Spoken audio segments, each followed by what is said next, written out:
Assalamualaikum warahmatullahi wabarakatuh. Baiklah, kami dari kelompok 3. Yang pertama beranggotakan Elva Lolita, yang kedua Faradiba, yang ketiga Bilaluddin. Kami akan menjelaskan tentang SAK etap. SAK etap adalah standar akuntansi keuangan untuk entitas tanpa akuntabilitas publik. Selanjutnya akan dijelaskan oleh Elva Lolita.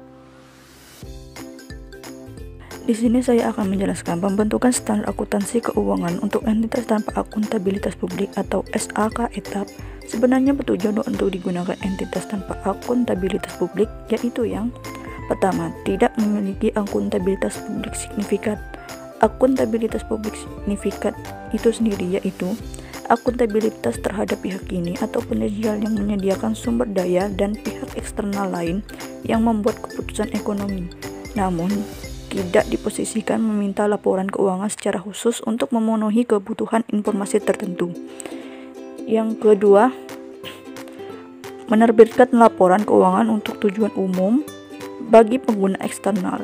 Sebagai contoh, pengguna eksternal yaitu pemilik yang tidak terlibat langsung dalam pengelolaan usaha, kreditur, dan lembaga pemeringkat kredit.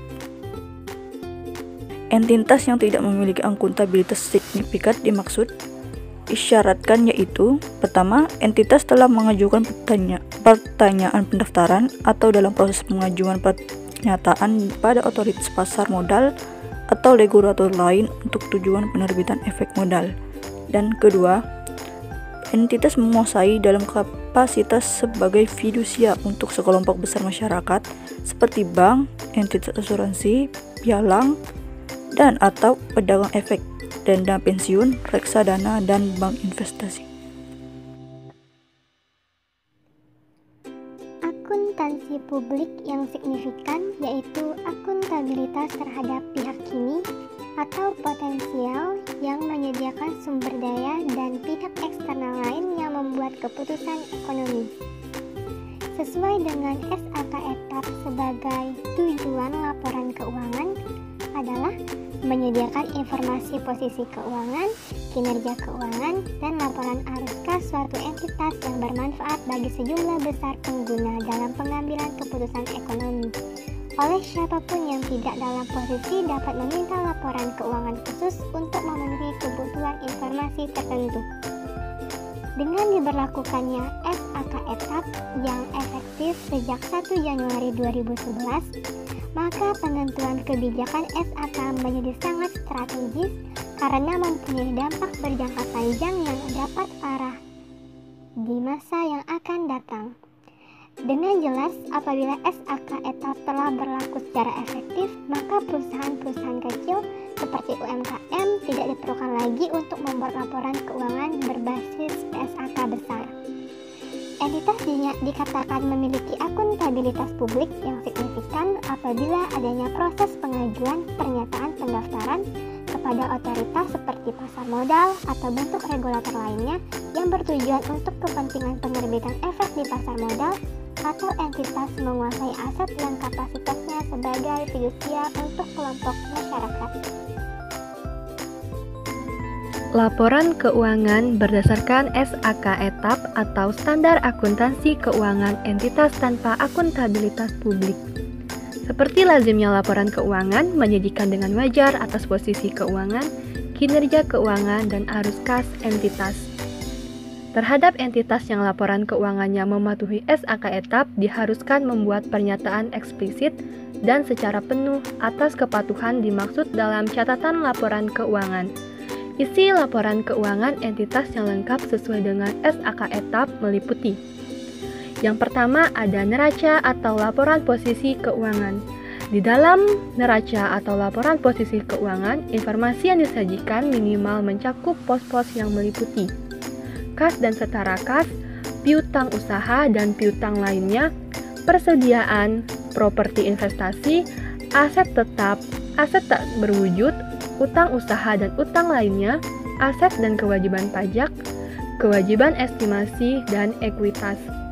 Dalam SAK etap tidak menentukan format atau urutan terhadap pos-pos yang disajikan sehingga pos-pos yang telah disebutkan hanya menyediakan daftar. Yang kedua ada laporan laba rugi. Dalam laporan laba rugi minimal meliputi pos-pos pendapatan, beban keuangan, bagian laba atau rugi dari investasi yang menggunakan metode ekuitas, beban pajak, dan laba atau rugi neto. Terhadap laba rugi, memasukkan semua pos penghasilan dan beban yang diakui dalam suatu periode tetapi dikecualikan bila SAK etap mensyaratkan lain. Yang ketiga adalah laporan perubahan ekuitas dan laporan laba rugi dan saldo laba. Untuk laporan perubahan ekuitas dimaksudkan untuk menyajikan laba atau rugi entitas suatu periode atas pos pendapatan dan beban yang diakui secara langsung dalam ekuitas untuk periode tersebut. Pengaruh perubahan kebijakan akuntansi dan koreksi kesalahan yang diakui dalam periode tersebut dan jumlah investasi dan dividen serta distribusi lain ke pemilik ekuitas selama periode tersebut. Selanjutnya yang keempat adalah laporan arus kas. Terhadap laporan arus kas menyajikan informasi perubahan historis atas kas dan setara kas entitas yang menunjukkan secara terpisah perubahan yang terjadi dalam periode dari aktivitas operasi, investasi, dan pendanaan. Yang terakhir ada yang kelima, yaitu catatan atas laporan keuangan. Pada catatan atas laporan keuangan ini berisi informasi sebagai tambahan informasi yang disajikan dalam laporan keuangan. Dalam catatan dimaksud memberikan penjelasan naratif atau rincian jumlah yang disajikan dalam laporan keuangan dan informasi pos-pos yang tidak memenuhi kriteria pengakuan dalam laporan keuangan.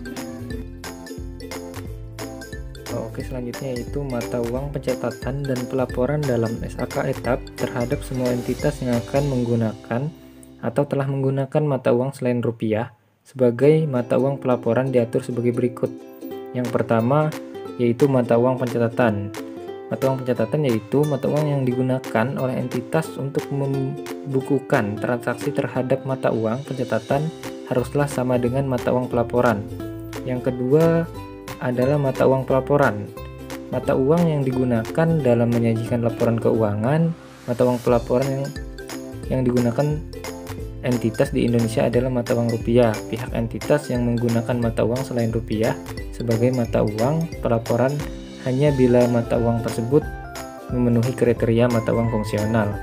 Yang ketiga yaitu mata uang fungsional, yaitu mata uang utama dalam arti substansi ekonominya sebagai mata uang yang dicerminkan dalam kegiatan operasi entitas. Baik, selanjutnya yaitu laporan keuangan pada umumnya dilaporkan dalam uang lokal, tetapi bila entitas menggunakan mata uang selain mata uang lokal seperti dolar Amerika, mata uang pelaporan harus merupakan mata uang fungsional.